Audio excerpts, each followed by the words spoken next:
Hello students. So last class में हम लोग पढ़ रहे थे सेल के बारे में, और उसके बाद हम लोगों ने डिस्कस किया था structure of chromosomes second chapter के अंदर, सेल साइकिल, सेल डिवीजन। आप लोगों को बहुत बेसिक से बताया था कि जो सेल है हमारी पूरी बॉडी सेल से मिलके बनी है, चाहे प्लांट हो, एनिमल हो, ठीक है, या फिर माइक्रोब की बॉडी हो। तो ये जो सेल है, इस सेल के अंदर हम लोगों ने डिस्कस किया था डिटेल में न्यूक्लियस। ओके, तो ये जो न्यूक्लियस है, इसी न्यूक्लियस में क्रोमेटिन नेटवर्क भी था, थ्रेड लाइक स्ट्रक्चर। और यही क्रोमेटिन नेटवर्क जो है, इसी से क्या बन रहे थे, क्रोमोसोम्स।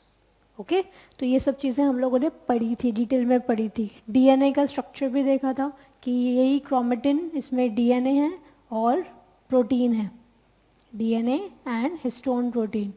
और इसी डीएनए के अंदर, ये डीएनए किसका बना हुआ है, कौन सी यूनिट से मिलकर बनता है, न्यूक्लियोटाइड। याद करो, बताया था ना कि जो बीट्स होती हैं, यूनिट्स होती हैं, जैसे यहीं पर मैं दिखाऊं, तो ये चेन किसने बनाई है, न्यूक्लियोटाइड ने बनाई है। ओके, तो इसी न्यूक्लियोटाइड से एक चेन तैयार हुई, इसी न्यूक्लियोटाइड से दूसरी चेन तैयार हो गई, और ये दोनों चेन्स को एक साथ कौन रखता है, इकट्ठी कैसे रह पाती है, इनके बीच में कौन सा बॉन्ड बनता है, हाइड्रोजन बॉन्ड। याद है ना, double hydrogen bond, triple hydrogen bond, ठीक है, एडेनिन, ग्वानिन, साइटोसिन, थायमिन, ये सब चीज़ें हम लोग पढ़ चुके हैं, डिटेल में पढ़ चुके हैं। आप लोग पिछला ज़रूर रिवाइज करा करो, अदरवाइज भूल जाओगे, थोड़ा टॉपिक है ही ऐसा, ठीक।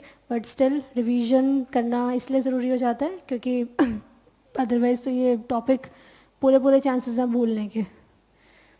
ठीक है भाई क्लास, तो डीएनए के बारे में हम लोगों ने पढ़ लिया था, जीन्स के बारे में भी हम लोगों ने डिस्कस किया था। ओके, तो इतना सेक्शन पढ़ लिया था क्रोमोसोम्स के बारे में। फिर हम लोगों ने सेल साइकिल स्टार्ट करी थी, उसके बाद वाली क्लास में सेल साइकिल में आप लोगों को बताया गया था कि जो सेल है, वो सेल पहले ग्रो करती है, यानी कि अपना साइज़ बढ़ाती है, और उसके बाद वो डिवाइड करती है, दो डॉटर सेल्स में डिवाइड हो जाती है। और यही दो डॉटर सेल्स फिर आगे फर्दर डिवीजन करती है, मतलब ग्रो, डिवाइड एंड रीडिवाइड। तो ये जो सारा प्रोसेस होता है, इसी को आप क्या बोलते हो, सेल साइकिल बोलते हो। ठीक है, तो ये चीज़ें हम लोगों ने पढ़ी थी। फिर इसका सिग्निफिकेंस भी डिस्कस किया था कि सेल साइकिल क्यों ज़रूरी है। ठीक है, तो क्या क्या था सिग्निफिकेंस में आप लोगों को बताया गया था, क्या क्या चीज़ें थी, क्यों चाहिए सेल साइकिल, ग्रोथ के लिए, रिप्रोडक्शन के लिए, है कि नहीं। तो ये सब चीज़ें हम लोगों ने पढ़ ली थी, इतना आप लोगों को समझ में आ गया होगा। ठीक है भाई बच्चों, ये चीज़ें बहुत ध्यान से समझा करो, बार बार आप लोगों के पास रिकॉर्डेड फॉर्म में भी ये पहुंच जाती है इसकी वीडियो, तो आप लोग बार बार देख लिया करो। ठीक है, लेकिन कंसेप्ट बिल्कुल क्लियर होना चाहिए। ठीक है, ऐसा नहीं कि बस समझ में आ गया, हम ये क्लियर नहीं हो रहा तो इग्नोर करते हैं, ऐसा नहीं। ठीक है, ध्यान से बहुत चीज़ों को समझो। ओके, क्योंकि वैसे भी क्लास 10th है इस बार, तो थोड़ा ध्यान रखें, 9th वाली बातें नहीं है अब। तो ये हो गया है कंप्लीट। अब आगे की कहानी पढ़ते हैं, सेल साइकिल में ही अब हमें डिटेल में जाना है, क्योंकि लास्ट क्लास में आप लोगों को पढ़ाया गया था। देखो, तो सेल साइकिल का हम लोगों ने इंट्रोडक्शन समझ लिया था कि सेल साइकिल होती क्या है, कि जब भी कोई सेल ग्रो करे, ग्रो करने के बाद डिवाइड करे, रीडिवाइड करे, तो उसको आप सेल साइकिल बोलेंगे। ठीक है, तो ये सब चीज़ें हमने पढ़ ली थी, उसका सिग्निफिकेंस भी डन हो गया था। अब आगे बात आती है कि सेल साइकिल कैसे कंप्लीट होती है, कितने स्टेजेस में कंप्लीट होती है। ठीक है, अभी कुछ भी मत लिखना, पहले समझ लो। तो सेल साइकिल 2 स्टेजेस में कंप्लीट होती है। कौन कौन सी, नंबर 1, एक तो इंटरफेस, ओके, और दूसरा एमफेस। मतलब कोई भी सेल जो सेल साइकिल में एंटर कर रहा है, उसे इन दोनों फेजेस में पहले जाना होगा। पहले उसे इंटरफेज में जाना होगा और फिर उसे एम फेज में जाना होगा। एम फेज जो होता है, इसी को ही आप माइटोटिक फेज भी बोल देते हो। एम मतलब माइटोटिक फेज, ठीक है, या फिर इसी को ही आप माइटोसिस भी बोल देते हो, माइटोसिस। ठीक, और इंटरफेज, तो इंटरफेज जो है ये नॉन डिवाइडिंग फेज है, नॉन डिवाइडिंग फेस, और जो एम फेस है ये डिवाइडिंग फेस है। क्या मतलब हुआ इसका, अभी समझते हैं। पहले ज़रा एक दो बातें आप लोग लिखो, राइट डाउन। सेल साइकिल, अब एक हेडिंग बना लेना पहले तो, सेल साइकिल, फिर उसके बारे में लिखना शुरू करो। Cell cycle is completed, cell cycle is completed in two steps. Cell cycle is completed in two steps या two stages या two phases. ठीक है, कौन कौन सी phases? नंबर 1 इंटरफेस और नंबर 2 एम फेज, ऐसे ही लिख लो। इसमें AC, ठीक है। इंटरफेस में लिखेंगे नॉन डिवाइडिंग फेस या फिर और करके प्रिपरेटरी फेस, प्रिपरेटरी फेस।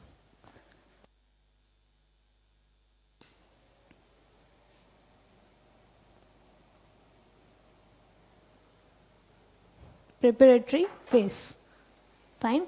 और एम फेज में डिवाइडिंग फेस। अच्छा, अब इसको समझते हैं डिटेल में कि क्या कंसेप्ट है। देखो, जैसे सपोज हमारी बॉडी की कोई सेल है, कहीं चोट लग गई, ठीक है, कहीं डैमेज हो गया, कोई इंजरी हो गई, तो वहाँ की सेल जो है सारी की सारी डैमेज, तो जो नेबरिंग सेल्स हैं, अड़ोसी पड़ोसी जो सेल्स हैं, वो अब सेल साइकिल परफॉर्म करेंगी। ठीक है, ये हम लोगों ने लास्ट क्लास में सीख लिया था कि सेल साइकिल जो है वो रिपेयरिंग के पर्पज़ के लिए यूज़ करी जाती है। ऐसा समझ लिया था ना, राइट और नॉट। तो ये जो सेल साइकिल है, इसमें मान लो कई सारी सेल्स मैंने दिखा दी, ये सब नेबरिंग सेल्स हैं। अब इनमें से इस सेल ने डिसाइड करा चलो ठीक है अब डिवीजन करते हैं, तो ये सेल मैंने यहाँ दिखा दी। ये सेल सबसे पहले जब सेल साइकिल में एंटर करेगी तो पहले कौन से फेज में एंटर करेगी? इंटरफेज में एंटर करेगी। ठीक है, इस वाले फेज में एंटर करेगी। इसमें ये क्या करेगी? ये प्रिपरेशन करेगी। प्रिपरेशन का मतलब क्या हुआ भाई, इसे डिवाइड करके दो सेल बनानी है। ठीक है, दो सेल बनानी है। तो जब दो सेल बनानी है तो दोनों सेल में इक्वल कंटेंट भी जाना चाहिए। जो कंटेंट इसके पास है, मतलब जो डिस्ट्रीब्यूशन है वो इक्वल करना चाहिए। उसके लिए पहले इसके पास तो सामान अवेलेबल हो, ठीक है, तभी तो डिस्ट्रीब्यूट करेगी। और सेकेंडली दूसरी बात क्या कि ये अभी छोटी सी सेल है, खुद सोचो जब डिवाइड होएगी तो और छोटी हो जाएगी। ये सेल्स तो मतलब बिल्कुल ही बहुत छोटी बनेंगी। तो इसलिए अभी इसके पास क्या रिस्पॉन्सिबिलिटी है, इसको क्या करना है, इसे पहले प्रिपेयर करना है कि डिस्ट्रीब्यूशन डिवीजन बढ़िया तरीके से हो। इसके लिए इस सेल को प्रिपेयर करना ज़रूरी है। तो ये कैसे प्रिपेयर करती है? ये इस फेज़ में प्रिपेयर करती है, और कैसे प्रिपेयर करती है वो अभी हम सीखेंगे। ठीक है, कि ऐसा क्या ये अपने अंदर चेंजेस लेकर आती है जिसकी वजह से ये डिवीजन करने लायक हो जाए। ठीक है, और एक बार जब प्रिपरेशन हो जाए तो फिर आप लोगों को पता ही है अगला फेज़ क्या, डिवाइडिंग फेज़ है। कर दो डिवाइड। जब सारी तैयारी हो गई, ठीक है, तो फिर अब खाना सर्व करना है, फटाफट फटाफट सर्व करो। हो गया, तो वही चीज़ यहाँ पर है। तो अब इसको समझते हैं। तो पहले आप लोग लिखिए नंबर 1 इंटरफेस। सबसे पहले इंटरफेस। तो इंटरफेस अब समझते हैं। देखो भाई, इंटरफेस जो है, प्रिपरेटरी फेज जो है, ये 3 फेजेस में कंप्लीट होता है। ठीक है, कंप्लीटेड इन 3 फेजेस। 3 फेजेस में कंप्लीट होता है। कौन कौन सा? G1 फेज, S फेज, और दूसरा है G2 phase. Fine, G1 phase, S phase और G2 फेज। यहाँ पर G का मतलब है गैप। ओके, तो गैप 1 फेज, गैप 2 फेज, ये मतलब हुआ इसका। तो G1 फेज में क्या होता है? गैप क्यों? क्योंकि आप लोग जानते हो ना कि डिवीजन हो रहा है। एक सेल थी, उससे डिवाइड करके 2 सेल्स बना दी।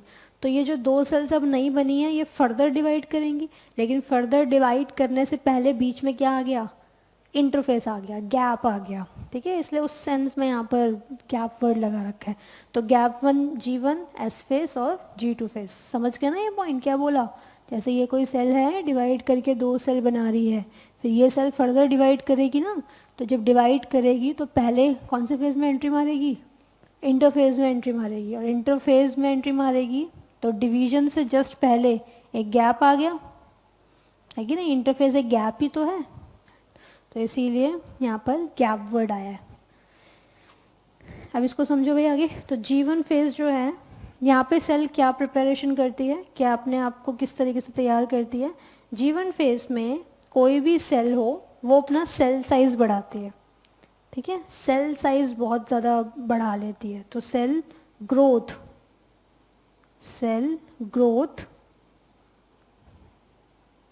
इंक्रीजेस। लास्ट टाइम पर आप लोगों को मैंने पढ़ाया था ग्रोथ के बारे में, तो ग्रोथ का मतलब इंक्रीज इन सेल नंबर या फिर मास, ठीक है। तो सेल का साइज बढ़ जाता है, सेल काफ़ी बड़ी हो जाती है, जितनी वो पहले थी उसके कंपैरिजन में काफ़ी ज़्यादा कंटेंट उसके अंदर आ जाता है। तो एक तो सेल ग्रोथ काफ़ी इंक्रीज हो जाती है G1 फेज में, ठीक है। और दूसरा, कुछ सेल ऑर्गेनल्स, कौन कौन से, माइटोकॉन्ड्रिया, ये नाम तो सुन रखे हैं भाई, पहले ही चैप्टर में थे, and chloroplast, mitochondria and chloroplast divides, ये डिवाइड करते हैं, ठीक है। क्यों डिवाइड करते हैं, क्योंकि पेरेंटल सेल को अब दोनों सेल्स को यानी कि बच्चों को ये ऑर्गेनल्स डिस्ट्रीब्यूट करने हैं, तो पहले तो उसके पास ही क्वांटिटी डबल होनी चाहिए तभी तो डिस्ट्रीब्यूशन करेगी। अगर एक ही चीज़ होगी तो ऐसा तो है नहीं आधा आधा बांट देगी, ऑर्गेनल्स अगर आधे आधे होगा तो काम कैसे करेंगे, ठीक है। तो इसलिए वो एक ऑर्गेनल को डुप्लीकेट कर लेती है, डिवीजन कर लेती है। सपोज ये कोई ऑर्गेनल है, ठीक है, तो यही ऑर्गेनल अब डिवाइड करता है और 2 में तैयार हो जाता है, ठीक है। तो जो 2 ऑर्गेनल्स रेडी हुए हैं वो 2 ऑर्गेनल्स, एक सेल में एक ऑर्गेनल चला गया और दूसरी सेल में दूसरा ऑर्गेनल चला गया, तो इसलिए माइटोकॉन्ड्रिया और क्लोरोप्लास्ट G1 फेज में ही डिवाइड करते हैं। बात समझ में आई, ओके। फिर दूसरा आ जाता है S फेज। S फेज मतलब, S का मतलब है सिंथेसिस, तो यहाँ पर आप S के लिए लिख लो S is equals to synthesis. तो सिंथेसिस फेज बोलते हैं इसको, इसीलिए यहाँ पे शॉर्ट में S फेज लिखा गया है। यहाँ क्या होता है, सबसे इम्पोर्टेंट यहाँ पर होता है DNA का डुप्लीकेशन। तो DNA डुप्लीकेट्स, डुप्लीकेट के लिए ही एक दूसरा शब्द और लगता है रेप्लिकेट। तो चाहे आप डुप्लीकेट बोलो चाहे आप रेप्लिकेट बोलो, एक ही बात है। रेप्लिकेट की स्पेलिंग REPLICATES। DNA डुप्लीकेट्स या रेप्लिकेट्स इन दिस फेज, ठीक है भाई। DNA का डुप्लीकेशन का क्या ज़रूरत है, वहाँ पे माइटोकॉन्ड्रिया क्लोरोप्लास्ट डिवाइड करवा रहे हो, है ना, यहाँ पर ये DNA डुप्लीकेट करवा रहे हो, तो ये सब क्यों हो रहा है, देखो इसको समझते हैं ज़रा। S फेज को थोड़ा सा ध्यान से समझो।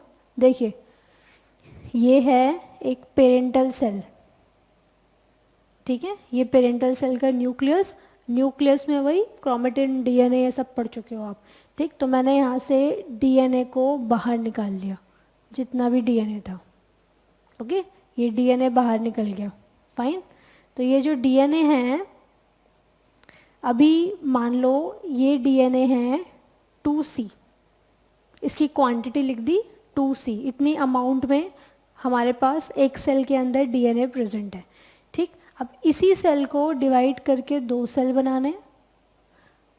अब ये एक DNA 2C DNA दोनों सेल को कैसे देगी, पॉसिबल ही नहीं है ना, नहीं है पॉसिबल। क्यों, क्योंकि भाई पूरे पूरे चांसेस हैं कि ऐसा तो है नहीं कि आधा आधा DNA बांट दिया और दोनों सेल को दे दिया, ऐसा भी नहीं हो सकता। ऐसे तो कुछ जीन्स जाएंगे कुछ जीन्स नहीं जाएंगे, तो भी सेल्स डिफेक्टिव बनेगी, डिफेक्टिव सेल्स थोड़ी ना बनानी है हमें, फिर कैसे काम चलेगा बॉडी में, है कि नहीं। तो इसीलिए ये जो 2C DNA है इसका डुप्लीकेशन होता है, और डुप्लीकेशन होके ये DNA डबल हो जाता है, और DNA का डुप्लीकेशन ही टेक्निकली आप इसको क्या बोल देते हो, रेप्लिकेशन। कैसे होता है डुप्लीकेशन, समझेंगे ज़रा ध्यान से।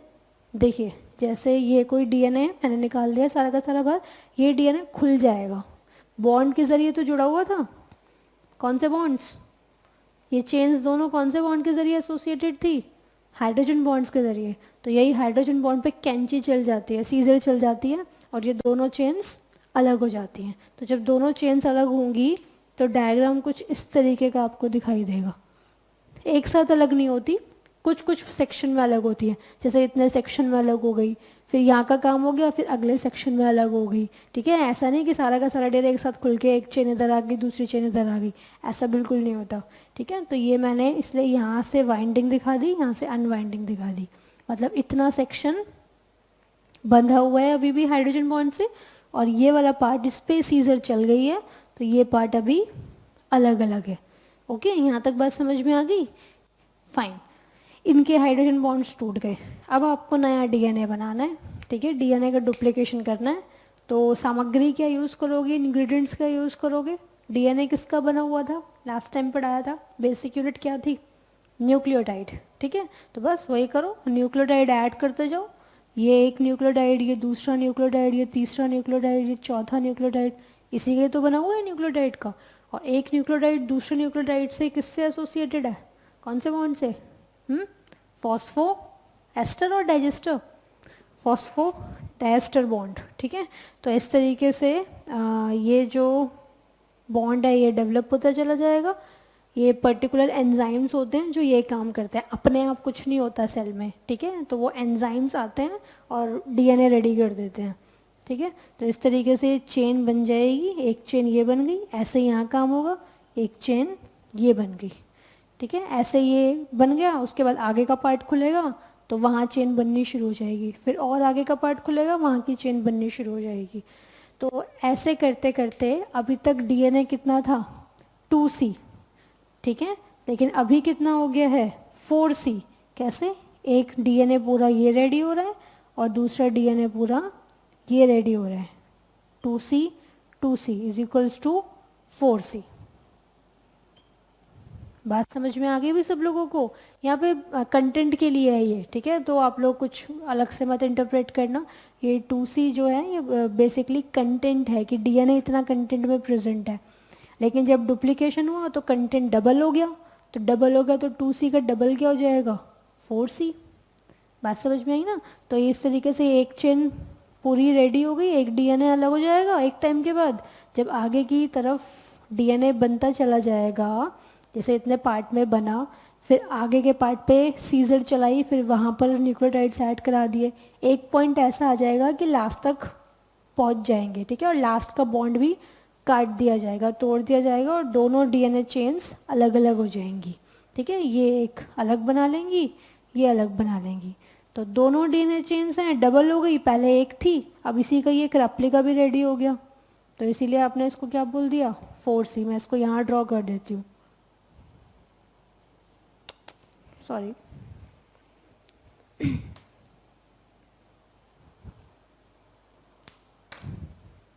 इसको यहाँ दिखा देते हैं। ये वाला मैंने यहाँ दिखा दिया और ये वाला मैंने यहाँ दिखा दिया। अभी कुछ भी ड्रॉ नहीं करना आप लोगों को, सब समझ लो। तो जो एक डीएनए था आपने देखा, उसमें न्यूक्लियोटाइड्स ऐड होते चले गए, चेन्स खुलने के बाद एक डीएनए इस तरीके से रेडी हो गया, एक डीएनए इस तरीके से रेडी हो गया। तो एक डीएनए मॉलिक्यूल से टोटल कितने डीएनए बन गए, 2 डीएनए मॉलिक्यूल्स बन गए। ठीक है, इसलिए ये भी 2C, ये भी 2C, इसलिए टोटल 4C। समझ गए? तो इसी प्रोसेस को आप क्या बोल देते हैं, डीएनए डुप्लीकेशन। और डीएनए डुप्लीकेशन हो क्यों रहा है, क्या रीज़न है डीएनए डुप्लीकेशन का?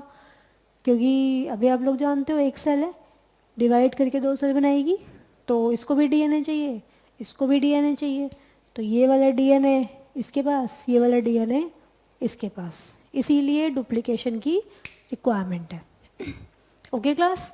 तो ये सारा कुछ था एस फेज, ये भी आपको लिखवा दिया जाएगा।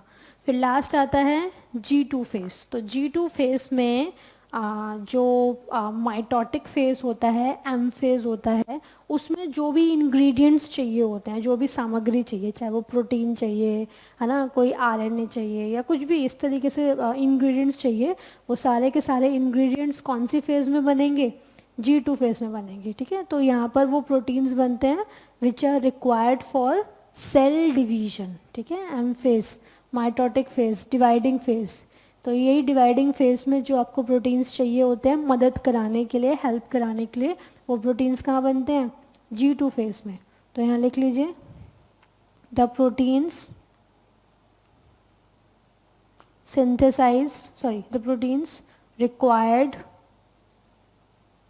the proteins required in M phase are formed in G2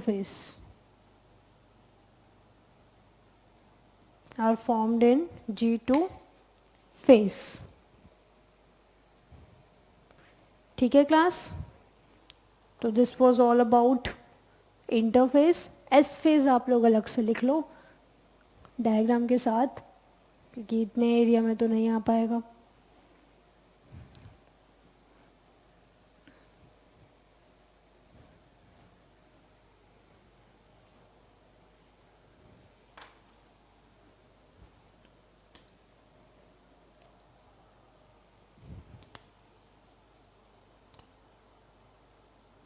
हाँ जी, एस फेज में लिखो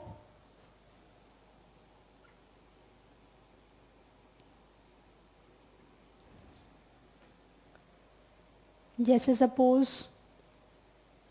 ये है पेरेंटल सेल, ठीक है, ये हो गई पेरेंट सेल। इसे डिवाइड करके कितने सेल बनानी है? 2 सेल बनानी है। तो ये हो गई डॉटर सेल्स ना, ठीक है। अब इसका डीएनए हम लोग बाहर निकाल लेते हैं, ठीक है। यहाँ पे इसका डीएनए हम लोगों ने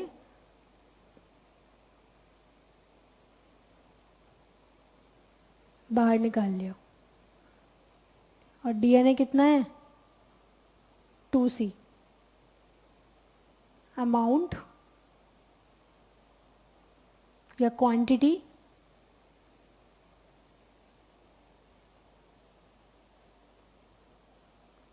टू सी। इतनी बात समझ में आई? अब क्या होगा?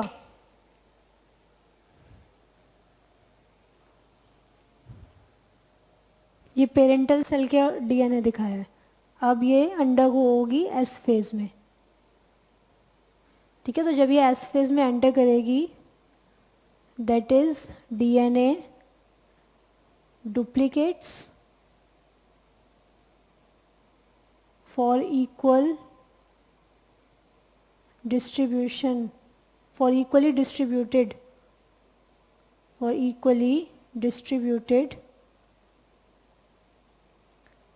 in 2 cells, दोनों सेल्स में इक्वली डिस्ट्रीब्यूट हो सके, इसीलिए डीएनए डुप्लीकेट करेगा।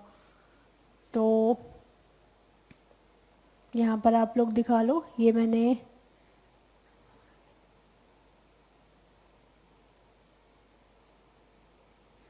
यहाँ से तो वाइंडेड ही दिखा ना, मतलब बंधा हुआ है, यहाँ से खुल गया, ठीक है। और जब ये खुलेगा तो यहाँ पर ऐड होते चले जाएंगे न्यूक्लियोटाइड्स, ऐसे ही यहाँ पर ऐड होते चले जाएंगे nucleotides, fine, and so on. तो आप लोग यहाँ लिख सकते हैं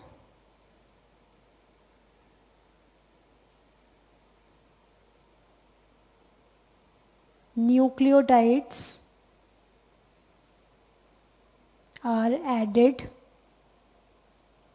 to form a chain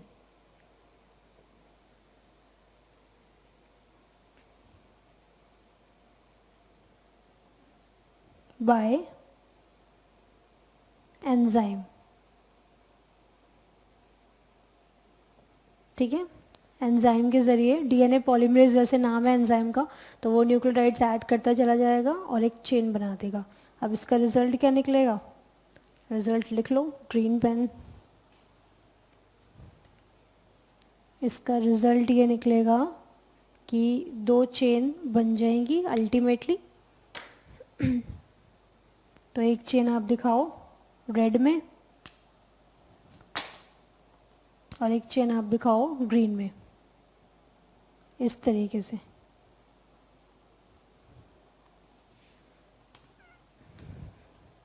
दूसरा ग्रीन में,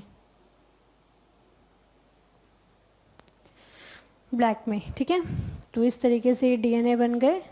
इसका कंटेंट कितना रहा 2C, इसका कंटेंट कितना रहा 2C, ठीक है। और ये जो आपने साथ में दिखाया है, आप इसे डिस्ट्रीब्यूट करना चाहो तो कर सकते हो। ये 2C डीएनए चला जाएगा इस वाली सेल में और ये 2C डीएनए चला जाएगा इस वाली सेल में, ओके। तो पेरेंटल सेल में आपने देखा था कौन सा कितनी अमाउंट में था, 2C क्वांटिटी में था, और उतनी क्वांटिटी डॉटर सेल में भी जाएगी। तो हो गया ना इक्वल डिस्ट्रीब्यूशन। और इक्वल डिस्ट्रीब्यूशन ही कराना होता है डिवीजन में, ठीक है। डिस्ट्रीब्यूशन अनइक्वल थोड़ा ना करोगे, ऐसे तो बड़ी लड़ाइयाँ हो जाएंगी, झगड़ा हो जाएगा, ठीक है। तो 2C और 2C यहाँ इस तरीके से आप देख लो। आप एरो डाल के लिखना चाहो तो बिल्कुल लिख सकते हैं, ठीक है। अदरवाइज अपनी क्रिएटिविटी आप लगाना चाहो कुछ तो लगा लो। ये इसको यहाँ पहुँचा दो। तो ये हो गया है कंप्लीट एस फेज, ठीक है भाई क्लास। तो कोई भी सेल जब डिवीजन करती है, यानी कि चाहे वो ग्रोथ के लिए करे, है ना, चाहे उसे ग्रोथ करानी हो, जायगोट से एक पूरा ऑर्गेनिज्म डेवलप करना हो, चाहे चोट लगी है तो उस घाव को भरना हो, वुंड को सही करना हो, तो किसी भी कंडीशन में जब भी कोई सेल साइकिल में एंटर करती है तो उसे 2 फेजेस में एंटर करना पड़ता है। पहले वो अपने आप को प्रिपेयर कराएगी ये सारी फेजेस में जा करके, ठीक है। जीवन में जाके पहले अपना सेल साइज बड़ा कराएगी, है ना। एस फेज में जाके अपना डीएनए डबल करवाएगी, ठीक है, जिसको आपने डीएनए डुप्लीकेशन बोल दिया। उसके बाद G2 में जा करके वो सामान बनवाएगी जो एम फेज में चाहिए, ठीक है। तो ये सब चीज़ें उसने प्रिपरेशन अपनी पूरी कर ली। अब क्या काम बचा है, प्रिपरेशन तो कर ली, अब क्या काम बचा है एम फेज, ठीक है, यानी कि डिवाइडिंग फेज। तैयारी आपने पूरी कर ली, बस अब डिवाइड करवा दो, डिवीजन करवा दो, ठीक है। तो इतना आप लोग कंप्लीट करो पहले।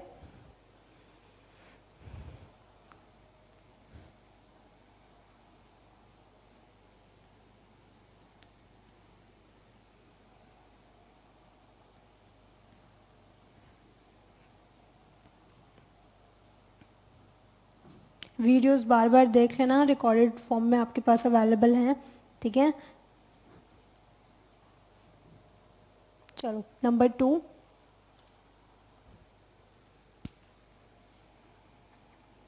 एम फेज, ठीक है। इसे बोलते हैं डिवाइडिंग फेज, इसी को आप माइटोसिस भी बोल देते हो। इसको समझते हैं भाई पहले क्लास, क्या है ये क्या नहीं। देखिए माइटोसिस जो है ये एक इक्वेशनल डिवीजन है, मतलब डिवीजन फेज तो है ये, मतलब सेल इस फेज में सिर्फ डिवाइड करेगा, इसलिए आप इसको डिवाइडिंग फेज भी बोल रहे थे, लिखवा चुके हैं पहले ही, ठीक। तो डिवीजन कैसा होगा, इक्वल होगा, इक्वेशनल डिवीजन। कैसे इक्वल होगा, देखो पहले समझ लो फिर लिखना। जैसे ये कोई सेल है, ठीक, और ये इसका न्यूक्लियस, न्यूक्लियस में क्रोमेटिन नेटवर्क, आप लोगों को बताया गया था पहले क्लास में ही कि chromatin network will convert into chromosomes. कब, at the time of cell division. जब भी सेल को डिवाइड करना होगा उसी दौरान वो अपना क्रोमेटिन किस में कन्वर्ट कर लेगी, क्रोमोसोम में कन्वर्ट कर लेगी, ठीक है। ऐसा हम लोगों ने पढ़ा था कि नहीं, ठीक है। तो ये जो क्रोमोसोम बनेंगे यहाँ पे, ये क्रोमोसोम मान लो बने, फॉर एग्जांपल ये ह्यूमन सेल है, यहाँ पर रेडी हो गए 46 क्रोमोसोम, ठीक है। यहाँ पे कितने क्रोमोसोम रेडी हो गए, 46 क्रोमोसोम रेडी हो गए। लेकिन अब होगा क्या, ये सेल ने डिवाइड किया और डिवाइड करके 2 सेल बनाई। अब ये जो 2 सेल बनाई, इसमें अगर क्रोमोसोम नंबर उतना ही जा रहा है जितना पेरेंटल सेल में था, पेरेंटल सेल में कितना था 46, और इसमें भी कितना गया 46 है कि नहीं। तो इसलिए इस तरीके की डिवीजन को आपने क्या बोल दिया, इक्वेशनल डिवीजन।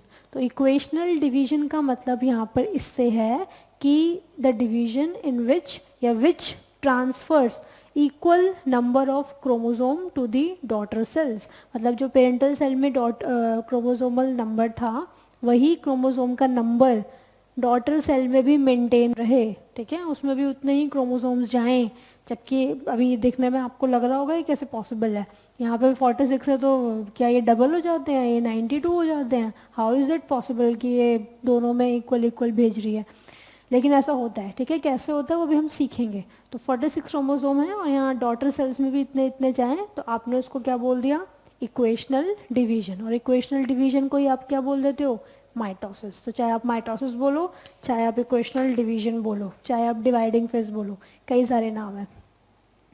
ओके, पहली बात। दूसरी बात कि ये जो एक माइटोसिस होती है ये कहाँ पर होती है, ये हमारी बॉडी सेल्स में होती है। मैंने आप लोगों को लास्ट क्लास में पढ़ाया था, ग्रोथ के लिए, रिपेयर के लिए, रिप्रोडक्शन के लिए, ठीक है, वहाँ पर माइटोसिस की ज़रूरत पड़ती है, ठीक है ना। तो ये सब हम लोग लास्ट क्लास में पढ़ चुके थे, तो वो आपको दोबारा नहीं लिखवाया जा रहा, एक लाइन में बता देंगे। तो लिखो आप इसको, इक्वेशनल डिवीजन, इसमें लिखो आगे, माइटोसिस इज regarded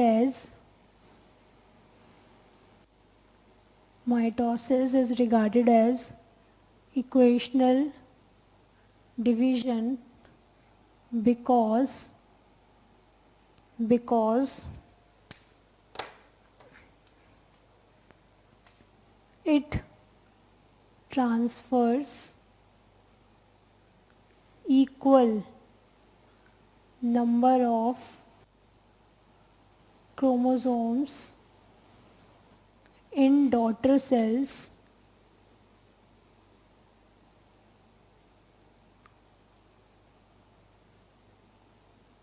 ब्रैकेट में as that of parental cell, मतलब जितने पेरेंटल सेल में थे उतने क्रोमोसोम।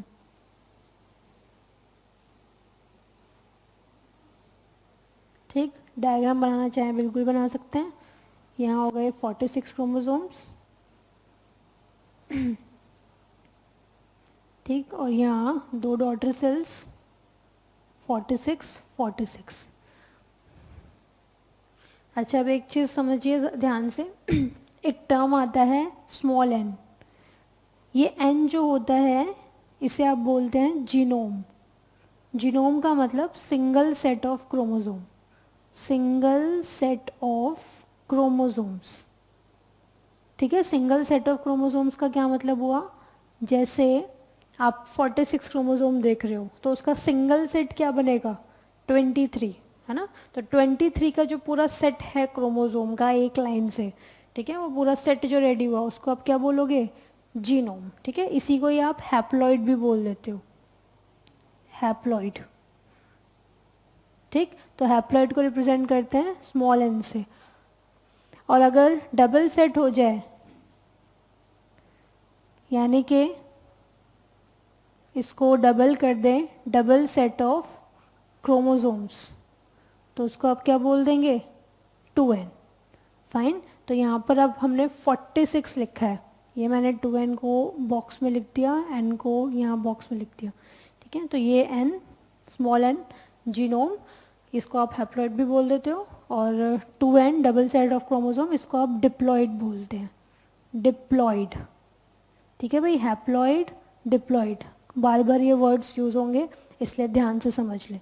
तो यहाँ 46 क्रोमोसोम है, तो ये n है या 2n है, 2n है, ठीक है। तो 2n इज इक्वल्स टू 46। और यहाँ जो डॉटर सेल्स रेडी हो रही हैं, डॉटर सेल्स, इन डॉटर सेल्स में कितने क्रोमोसोम्स जा रहे हैं, इन डॉटर सेल में कितने क्रोमोसोम जा रहे हैं, 46 ही जा रहे हैं।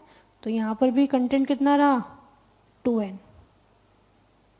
ओके, कंफ्यूज मत हो ना, वहाँ 2c लिखा था, यहाँ 2n आ गया, वो 2c बेसिकली डीएनए से डील कर रहा था, वो बस आप लोगों को एक अमाउंट समझाई, ठीक है। तो 2c पर आप ज़्यादा ध्यान ना दें कि क्या कंडीशन है, ठीक। यहाँ पर अब मेनली हैप्लॉइड और डिप्लॉइड ये दो टर्म्स यूज होती हैं। तो अगर कोई आपसे बोल रहा है कि किसी सेल का क्रोमोसोमल नंबर हैप्लॉइड है, तो हैप्लॉइड का मतलब सिंगल सेट की बात हो रही है, और अगर बोल रहा है डबल है तो उसका मतलब डिप्लॉइड की बात हो रही है।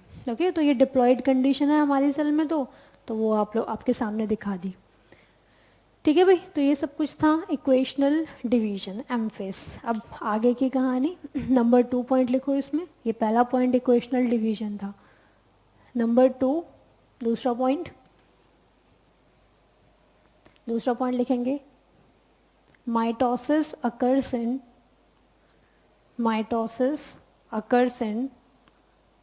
सोमैटिक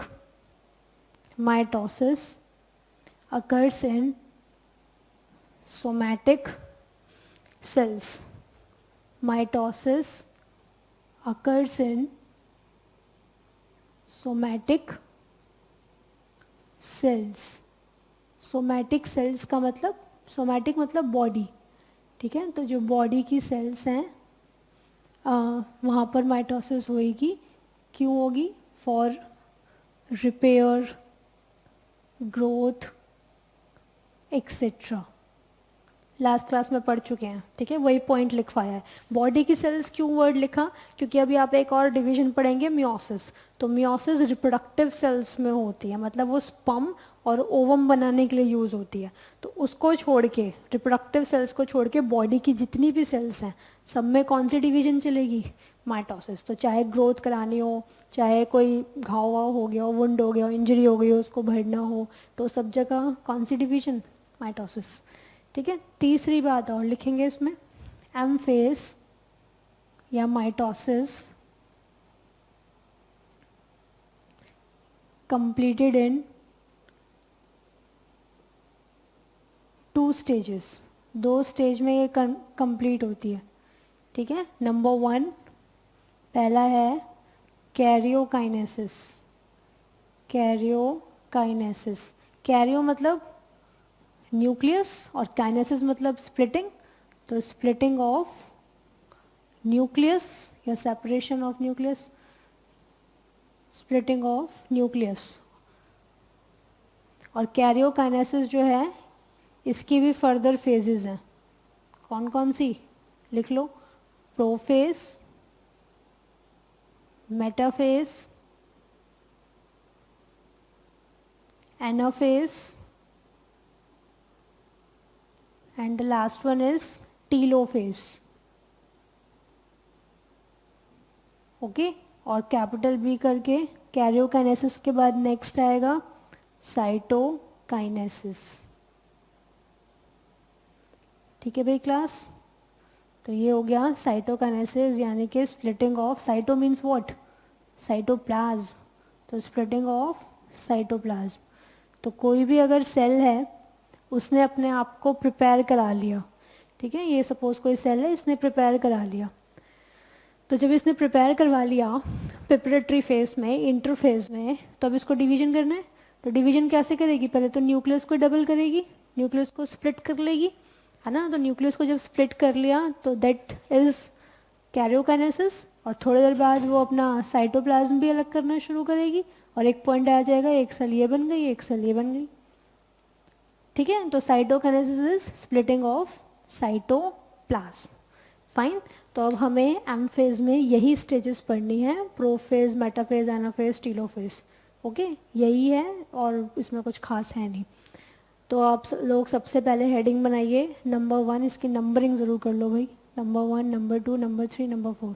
तो एम फेज में पहले हम पढ़ेंगे कैरियोकाइनेसिस। तो कोई भी सेल है जब उस डिवीजन में जाती है सबसे पहले वो अपने आप को प्रिपेयर कराती है, इंटरफेस करती है। इंटरफेस करने के बाद, कंप्लीट करने के बाद वो सीधा एंट्री मारेगी किसमें? कैरियोकाइनेसिस में। और कैरियोकाइनेसिस में भी प्रोफेज में। फाइन। तो पहले क्या पढ़ेंगे हम? प्रोफेज। ठीक है, हेडिंग बनाओ नई एकदम, नंबर 1 प्रोफेज।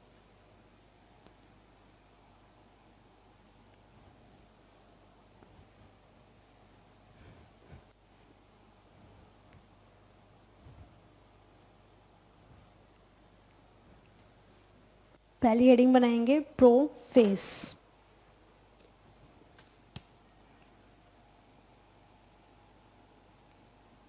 प्रो का मतलब ही है फर्स्ट, तो सबसे पहले ये यही फेस आता है, इसीलिए प्रोफेज या फिर फर्स्ट फेस। ठीक, अब इसमें समझते हैं कि क्या क्या चेंजेस आते हैं। ठीक है, बहुत ध्यान से समझना, मैं पीछे से लिंक कर ही रही हूँ ताकि एक कनेक्टिविटी बनी रहे। तो ये कोई सेल थी, अभी कुछ भी नहीं लिखना है, पहले समझ लेते हैं। ठीक, ये कोई सेल थी, इसने डिसाइड किया कि I will divide and form 2 cells. ठीक है, कि कोई चोट लग गई है, कोई इंजरी हो गई है, वहाँ पर रिपेयर करना है, इसीलिए जो नेबरिंग सेल है उसमें से मैंने एक सेल दिखा दी। अब ये सेल पहले अपने आप को बड़ा करती है, इंटरफेस करती है, ठीक है, अपना सेल साइज बढ़ाती है G1 में। फिर एस फेज में क्या करेगी, अपना डीएनए को डुप्लीकेशन कर लेगी, डीएनए डुप्लीकेट कर लेगी, डीएनए 2C से 4C हो जाएगा, है ना, और दूसरे प्रोटीन्स जो बनवाने होंगे बनवा लेगी। अब इंटरफेस के बाद ये किस में एंटर करेगी, सीधा एम फेज में, और एम फेज में भी किस में एंटर करेगी, कैरियोकाइनेसिस अंडरगोज, ये पेरेंटल सेल, पेरेंटल सेल, ठीक है, अंडरगोज इंटरफेस, और इंटरफेस के बाद it will enter undergoes karyokinesis, karyokinesis of M phase, M phase के कैरियोकाइनेसिस में एंटर करेगी, और उसमें भी सबसे पहले किस में एंटर करेगी, प्रोफेज में एंटर करेगी। ठीक है, यानी कि प्रोफेज में एंटर करेगी। इसी प्रोफेज को हम यहाँ पढ़ रहे हैं। ठीक है, कि प्रोफेज में जब वो एंटर करेगी तो उसमें क्या क्या चेंजेस आएंगे, बात समझ में आई। ठीक है भाई क्लास, कि कोई पेरेंटल सेल है, जब वो इंटरफेस कंप्लीट कर लेगी, एम फेज में एंट्री मारेगी, एम फेज में भी वो पहले प्रोफेज में जाएगी, तो प्रोफेज में उस सेल के अंदर क्या चेंजेस आएंगे। ठीक है, तभी तो जाके डिवीजन होगा, पहले चेंजेस तो पढ़ने ज़रूरी हैं, तो वही चेंजेस आप लोगों को पढ़ने हैं। अभी लिख लेना, पहले समझ लो। देखो, सबसे पहला चेंज आता है नंबर 1, कंडेंसेशन ऑफ क्रोमेटिन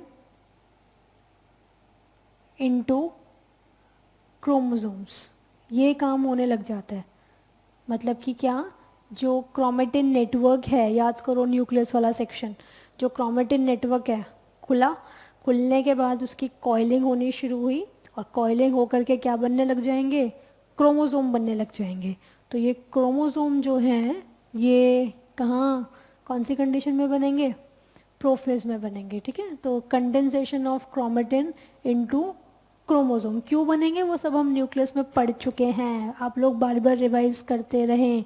ठीक है, टेस्ट होगा जब भी होगा कमिंग क्लासेस में, या फिर मोस्ट प्रोबेबली आप लोगों को बता दिया जाएगा। तो ये सब चीज़ें बहुत इनडायरेक्ट पूछी जाएंगी, इसलिए बेटर है कि आप लोग अच्छे से रिवाइज करें और टेस्ट ज़रूर देना है। ऐसा नहीं है कि आप लोग टेस्ट स्किप करें, ये बहुत गलत बात है। तो condensation of chromatin into chromosome ये काम होगा। तो डायग्राम बना करके आप अगर दिखाना चाहते हैं तो ये क्रोमेटिन था, और क्रोमेटिन में डीएनए था। ठीक है, तो जब डीएनए था तो डीएनए का भी तो डुप्लीकेशन हुआ था एस फेज में। तो अगर कंडीशन कैसी हो जाएगी, ये डायग्राम कुछ दिखेगा इस तरीके से। ठीक है, क्रोमेटिन का कंडेंसेशन हुआ और ये बन गया क्रोमोसोम। ये जो क्रोमोसोम बना है इसमें डीएनए कितना है, 2C है। ठीक है, इसमें डीएनए 2C है, लेकिन हमारा जो क्रोमेटिन है वो तो उसके अंदर जो डीएनए प्रेजेंट है वो एस फेज में जा चुका है इंटरफेज के दौरान, तो उसमें 2C डीएनए तो होगा नहीं। कितना डीएनए होगा, 4C डीएनए। तो 4C डीएनए को आप किस तरीके से दिखाते हैं, 4C वाले डीएनए को आप क्रोमोसोम में इस तरीके से दिखाते हैं। तो ये भी क्रोमोसोम है, ऐसा मत समझना वो ऊपर वाला ही क्रोमोसोम है, ये भी क्रोमोसोम है, और इसके अंदर डीएनए कितना है, 4C। कंफ्यूज बिल्कुल ना हुए। मैंने अच्छा, क्रोमोसोम जो है कई बार कुछ बुक्स के अंदर ये भी बना होता है और ये भी बना हुआ होता है, इसमें एक डिफरेंस है। डिफरेंस क्या है भाई, ये तो क्लियर है, क्रोमोसोम क्रोमेटिन के कंडेंसेशन उसकी कॉइलिंग से बनेगा, ये चीज़ हमें बहुत अच्छे से क्लियर है। अब बात ये आती है कि ऐसा बनेगा कि क्या ऐसा बनेगा। तो ऐसे वाला जो क्रोमोसोम है इसके अंदर क्वांटिटी डबल नहीं है डीएनए की, मतलब रेप्लिकेशन से पहले वाली बात हो रही है। ठीक है, अब आप बोलोगे मैम रेप्लिकेशन से पहले, प्रोफेज से पहले तो क्रोमोसोम बनता ही नहीं। आपकी बात बिल्कुल वैलिड है, ये बस मैंने आपको एक कंडीशन समझाई, ठीक है, कि अगर डीएनए इतना होगा तो क्रोमोसोम ऐसा दिखेगा, और अगर डीएनए इतना होगा तो क्रोमोसोम ऐसा दिखाई देगा। अब क्योंकि प्रोफेज में, उससे पहले इंटरफेज में डीएनए डबल हो चुका है, तो अब मुझे बताओ इन दोनों में से कौन सा क्रोमोसोम आपको अपीयर होगा प्रोफेज में? ये वाला, ठीक है। बात समझ में आ गई? तो ये आप ज़रूर ध्यान रखना, यहाँ DNA 2C है, इसे ज़रूर बॉक्स में पैक कर लें, यही बात डिफरेंस क्रिएट कर रही है, और ये 4C है, ठीक है भाई क्लास। ये है क्रोमेटिन, ये है केस 1 और ये है केस 2, ठीक। तो सबसे पहली चीज़ मैंने आपको यही बताई कि सेल जब प्रोफेज में एंट्री करेगी तो अपना क्रोमेटिन को क्रोमोसोम में कंडेंस करना शुरू कर देगी। यही चीज़ तो हमने न्यूक्लियस में पढ़ी थी कि सेल क्रोमोसोम कब बनाती है? At the time of cell division. Cell division यानी कि एम फेज, ओके। और एम फेज में भी कौन सी फेज? कैरियोकाइनेसिस यानी कि प्रोफेज, ठीक है। तो प्रोफेज में क्रोमेटिन का कंडेंसेशन हो रहा है, इसलिए लिखा condensation of chromatin into chromosomes. तो आप लोग क्या करें, प्रोफेज में पहले ये दिखाएं और उसके बाद प्रोफेज को ही अब हम डिटेल में पढ़ रहे हैं तो डिटेल में उसके बाद ये दिखाएं, ठीक है। ये बना लो आप लोग। तो पहला यही काम होता है, क्रोमेटिन का कंडेंसेशन होता है।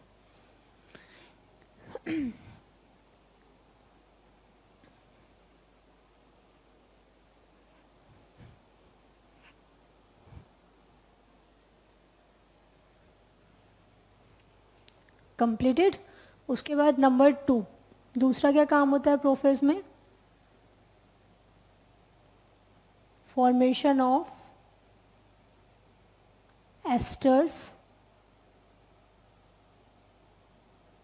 एंड स्पिंडल फाइबर्स, ठीक है। ये काम और होता है, formation of esters and spindle fibres. देखिए ये क्या होता है, सपोज ये कोई सेल है, तो सेल के पास एक ऑर्गेनल होता है, उस ऑर्गेनल को आप बोलते हैं सेंट्रोसोम, ठीक है। ये सेल में मैंने आप लोगों को बोला था कि इस क्लास में हम डिस्कस करेंगे।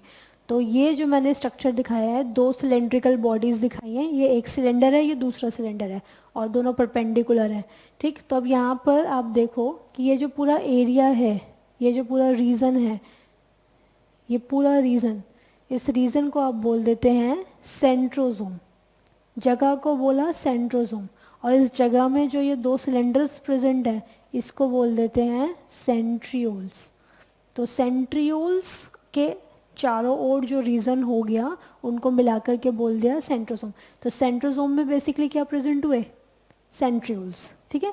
तो यही जो सेंट्रियोल्स होते हैं इनके अंदर कुछ प्रोटीन्स प्रेजेंट होते हैं, और वही प्रोटीन्स क्या होते हैं, जैसे मैं अगर यहाँ सेंट्रियोल दिखाऊं इस तरीके से, तो यहाँ कुछ प्रोटीन्स प्रेजेंट हैं, ठीक है। यही प्रोटीन्स जो हैं ये एलोंगेट होने शुरू हो जाते हैं, मतलब बढ़ने शुरू हो जाते हैं, खिंचने शुरू हो जाते हैं।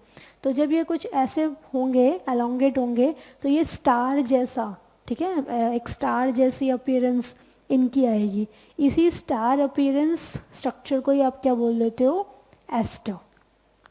फाइन। तो इस तरीके से इसको हम बोलते हैं एस्टर। अब क्योंकि सेंट्रियोल एक नहीं 2 होते हैं, डुप्लीकेशन की वजह से 2 बन जाते हैं, तो एक सेंट्रियोल ये रहा, दूसरा सेंट्रियोल और इसी तरीके से रेडिएट करता है अपने प्रोटीन्स, तो दूसरा एस्टर भी बन गया। तो फॉर्मेशन ऑफ एस्टर्स भी प्रोफेज में ही होता है सारा काम, ठीक है। तो सेंट्रोसोम या सेंट्रियोल से यही प्रोटीन्स जो इनके अंदर प्रेजेंट हैं ये एलोंगेट होंगे और रेडिएट होंगे, और रेडिएट करके ये कुछ ऐसा स्ट्रक्चर बना लेंगे, स्टार लाइक स्ट्रक्चर, इसी को कहा जाता है एस्टर, ठीक है। प्रोटीन्स के एलोंगेशन से, प्रोटीन्स के आगे ग्रो होने की वजह से ये एस्टर बन रहे हैं, ठीक है। अब इसे इन्हीं एस्टर का क्या काम होता है? इन्हीं एस्टर में ये जो प्रोटीन्स से फाइबर बन रहे हैं, ये प्रोटीन्स ही तो हैं, ये प्रोटीन्स और एलोंगेट हुए तो एस्टर बन गया। अब ये प्रोटीन्स और बढ़ेंगे, ठीक है, काफ़ी बढ़ेंगे। तो जब ये काफ़ी बढ़ेंगे तो इनका नाम अब चेंज हो जाएगा, इनको अब क्या बोलोगे? स्पिंडल फाइबर्स, ठीक है, इनको अब क्या कहेंगे, स्पिंडल फाइबर्स। तो स्पिंडल फाइबर्स और एस्टर्स बनाने का काम भी कहाँ पर होता है, प्रोफेज में होता है। और ये स्पिंडल फाइबर्स बनते क्यों हैं, क्या ज़रूरत है इनकी, भाई जो क्रोमोसोम बन रहे हैं यही क्रोमोसोम को अटैच कराना है, ठीक है, किससे अटैच कराना है, स्पिंडल फाइबर से, ठीक है, यहाँ अटैच कराना है।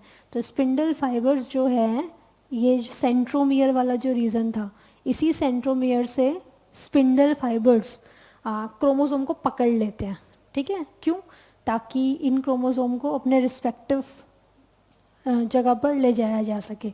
फॉर एग्जांपल यहाँ पर सारे क्रोमोसोम आ गए, सारे से सारे सेंटर में, ठीक है, और कुछ क्रोमोसोम को ऊपर ले गए और कुछ क्रोमोसोम को नीचे ले गए, बाद में डिवीजन करा दिया तो एक सेल के अंदर क्रोमोसोम्स चले गए, दूसरी सेल में कुछ क्रोमोसोम्स चले गए। तो ऐसा कराने के लिए ये स्पिंडल फाइबर्स बनते हैं ताकि क्रोमोसोम को होल्ड किया जा सके। ओके क्लास, तो ये चीज़ें आप लोग लिख लो। तो formation of aster, spindle fibres, ये सारा का सारा काम भी यही होता है, ठीक, write down.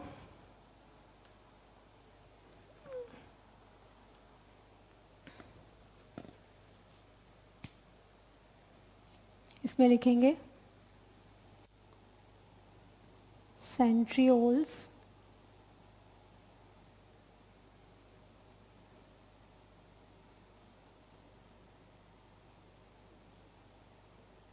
Found in animal cell. ये एनिमल सेल में मिलते हैं, प्लांट सेल में नहीं। नॉट इन एनिमल सेल, ठीक है, found in animal cell, not in plant cell, so sorry, plant cell, ठीक है। The region surrounding centriole called centrosome, called centrosome, इसे सेंट्रोजोम बोलते हैं। ओके, डायग्राम बनाना चाहें बिल्कुल बनाइए। जैसे ये सेल है, ये सेल के अंदर सिलेंड्रिकल बॉडीज़ हो गई और ये सेंट्रोजोम हो गया, ठीक है, ये सेल, तो ये रीजन हो गया सेंट्रोजोम, और इसे क्या बोलेंगे आप, सेंट्रियोल्स, इन दोनों को सेंट्रियोल्स,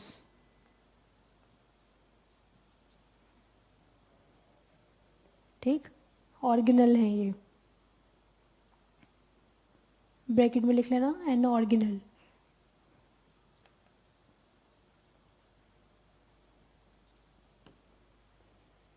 ओके क्लास, अब आगे लिखो इसमें ही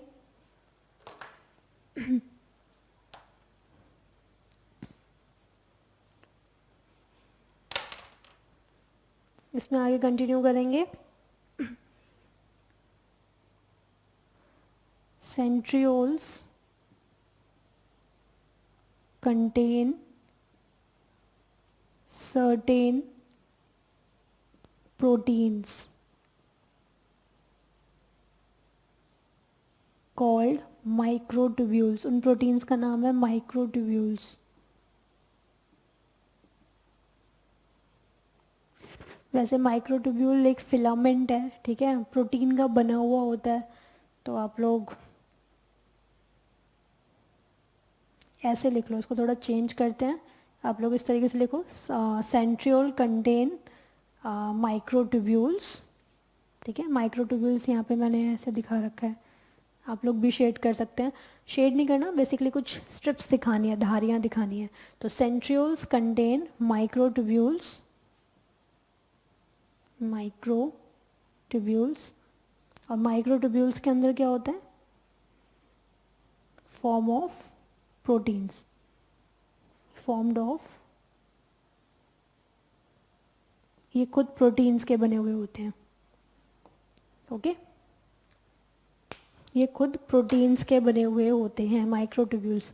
सेंट्रियोल्स में माइक्रोट्यूब्यूल्स आ रहे हैं, ठीक, और माइक्रोट्यूब्यूल्स खुद किसके बने हुए हैं? प्रोटीन्स के। अब आगे देखेंगे ज़रा।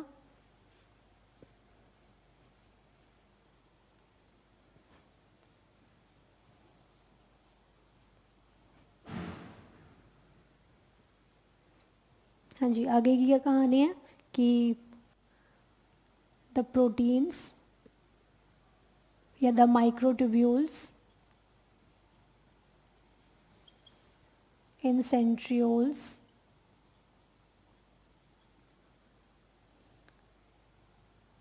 elongate and a star-like structure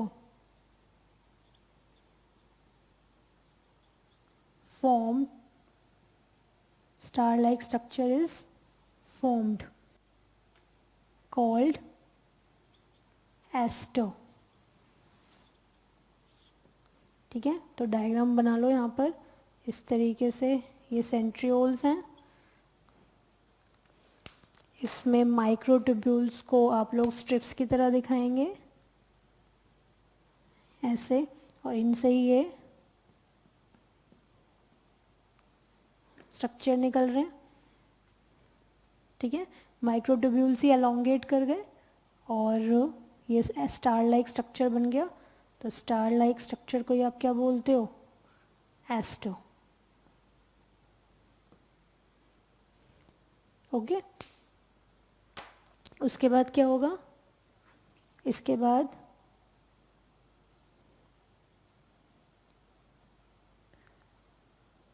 this further elongates, ये फर्दर elongate अगर करते हैं तो leads to formation of spindle fibers. Spindle fibers। ठीक है भाई क्लास, ऐसे करके स्पिंडल फाइबर्स बन जाएंगे और इनका क्या ये यूज़ क्या है ब्रैकेट में? To hold the chromosomes, chromosomes को पकड़ने के लिए, होल्ड करने के लिए, टू होल्ड दी क्रोमोसोम्स। और कहाँ से पकड़ेंगे? एट दी सेंट्रोमियर, सेंट्रोमियर से पकड़ेंगे, वही है to hold the chromosomes from the centromere, at the sorry from the centromere. Done, completed. तो ये दोनों काम, एस्टर बनना यानी कि स्पिंडल वगैरह बनना, ठीक है, और उससे पहले क्रोमेटिन का कंडेंसेशन, ये काम प्रोफेज में होते हैं। एक तीसरा काम और होता है, वो और लिख लो।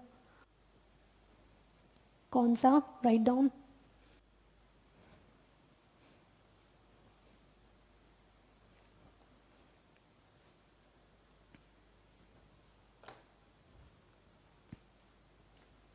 Number third, sorry, nuclear membrane and nucleolus disappears, ये सब गायब हो जाते हैं। ठीक है, न्यूक्लियर मेम्ब्रेन अगर हट जाएगी तो सारे क्रोमोसोम्स कहाँ फैल जाएंगे?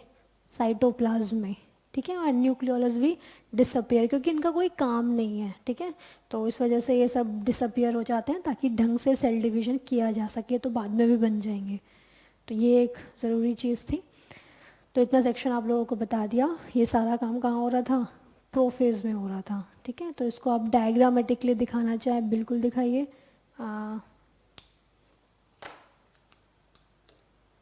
देखो, ये कोई सेल है, क्योंकि ये जो डायग्राम्स हैं सेल डिवीजन के, इसमें ये डायग्राम्स के साथ ही पूछे जाते हैं। नहीं भी पूछे जाएं तो भी आपको डायग्राम ज़रूर बना कर आने हैं। प्रोफेज अगर लिखने के लिए आ गया, बिना डायग्राम के लिए के अगर ये डिस्क्रिप्शन लिखा होगा कोई वैल्यू नहीं है। डायग्राम दिखाना बहुत ज़रूरी है। ठीक है, तो डायग्राम ज़रूर दिखाना, थोड़ा कंपस वम्पस यूज़ करना सर्कल प्रॉपर बनाने के लिए। तो यहाँ पर आप लोग एस्टर दिखा लो, और डिफरेंट डिफरेंट पेन्स का भी आप इस्तेमाल कर सकते हैं। क्या करना ही है, अच्छा लगेगा, मार्क्स अगर बढ़िया चाहिए तो ये हो गया।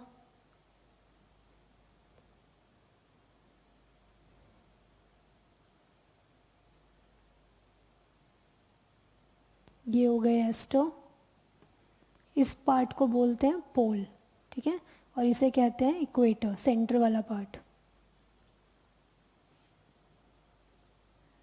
और ये इससे रेडिएट हो रही है, ठीक है भाई क्लास, ये रेडिएट हो रही हैं तो स्पिंडल फाइबर सब बनेंगे।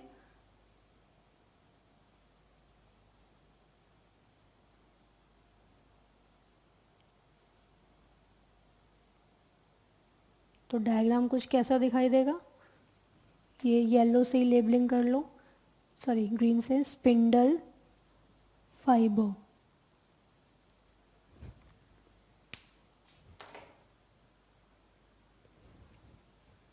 अब क्रोमोसोम आप लोग दिखा दो इस तरीके से। ये क्रोमोसोम किससे अटैच्ड है, सेंट्रोमियर वाले पार्ट से अटैच्ड है स्पिंडल फाइबर से, मतलब स्पिंडल फाइबर सेंट्रोमियर से अटैच्ड है, तभी क्रोमोसोम वो होल्ड कर पाएगा, ठीक है ना।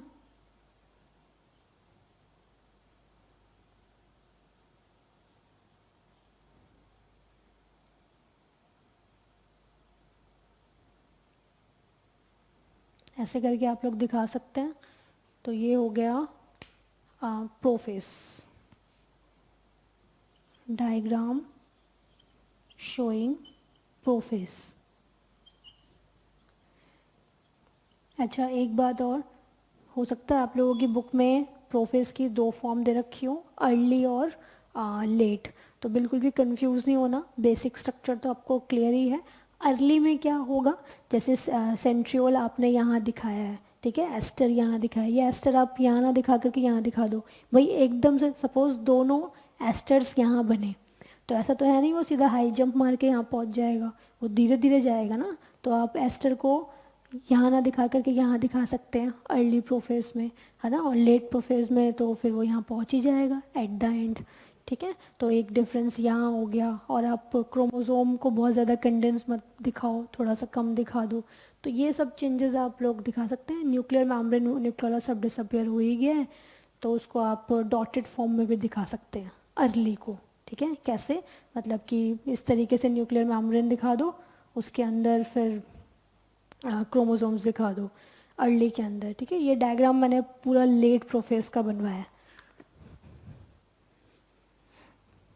तो इस तरीके से आप लोग कर सकते हैं, मतलब डिफरेंस क्लियर है। अर्ली में आप न्यूक्लियर मेम्ब्रेन डॉटेड फॉर्म में दिखा दो, दूसरा एस्टर को साइड में दिखा दो, ठीक है। तो ये दो चेंजेस आप लोग कर सकते हैं, और स्पिंडल फाइबर जैसे निकालोगे वो तो अभी अटैच होंगे नहीं फिर क्रोमोसोम से, तो क्रोमोसोम खाली पड़े रहते हैं उसमें, तो इस तरीके से आप लोग करके कंप्लीट कर सकते हैं। तो nuclear membrane and nucleolus disappears, diagram showing prophase, इसकी लेबलिंग ज़रूर कर लीजिए, ये है क्रोमोसोम।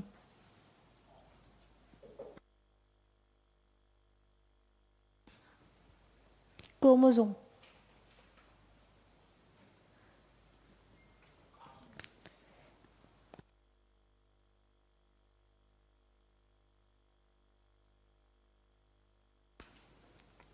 हाँ जी क्लास डन। तो nuclear membrane nucleolus disappears, diagram showing prophase, chromosome, equator, spindle fibres, pole, ठीक है। इसकी लेबलिंग और कर लो, ये क्या है, एस्टो, ठीक है। तो ये हो गया है कंप्लीट, प्रोफेस इज कंप्लीटेड, समझ गए आप लोग।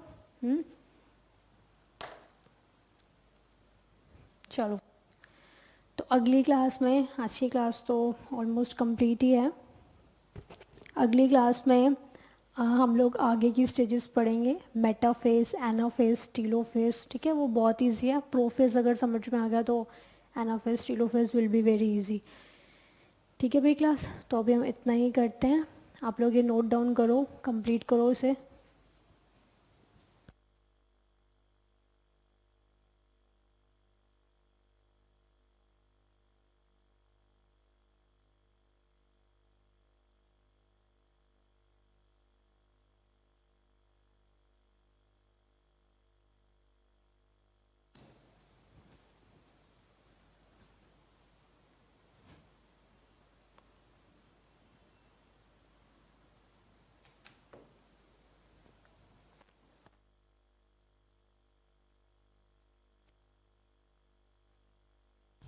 तो इतना आप लोगों ने कंप्लीट कर लिया, ठीक है।